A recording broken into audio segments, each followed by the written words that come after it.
Hello and welcome to another control language programming tutorial. In this tutorial, we will look at how you can declare variables and initialize them with some values. And then on top of that, we will also learn how you can display multiple variables in the same statement. Moreover, we will also learn how you can concatenate the values of multiple variables to create a value for another variable. So let's get started. Right in the very first line where I have my mouse pointer currently placed, I'm declaring a variable called fName, again with an ampersand sign in control language, of type character size 10. And this is how you initialize a variable with a value, and this is the value stored in this variable. So we do not use the equals operator as you are familiar with in other languages. Rather, we use value, a keyword followed by the actual value to be stored in the variable.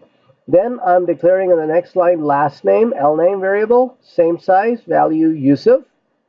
Saad is the first name, Yusuf last name. Then I'm declaring a variable full name in which I will concatenate both of these variables. So I'm declaring it to be size 30, type character. On line 115, I'm using the change variable command, which we learned in the previous tutorial, to change the value of the variable full name to a value which is a concatenated result of fname and lname. Now notice, in my previous example, I used cat for concatenation. Here I'm using BCAT. So what BCAT does, it adds a blank between the fname and the lname, and then we're going to put them together with a blank already added in between. So you do not need to concatenate a space in between the two variables.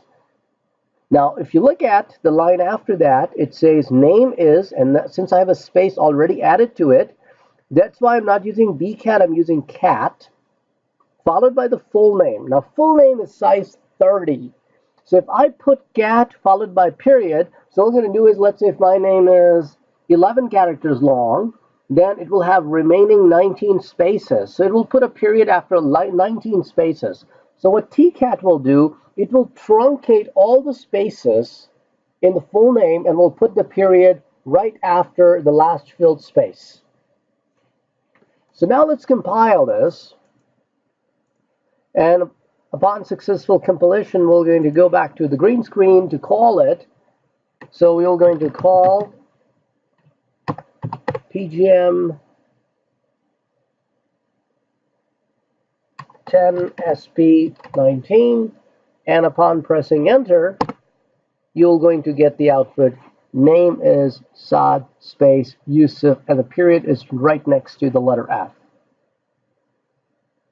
So that's basically what we covered in this tutorial, how you can declare variables, multiple variables, initialize them, concatenate their values into another variable, and then display the result. And then we learned the difference between the cat, the Tcat, and the BCAT. I'll catch you in the next tutorial. Have a great day.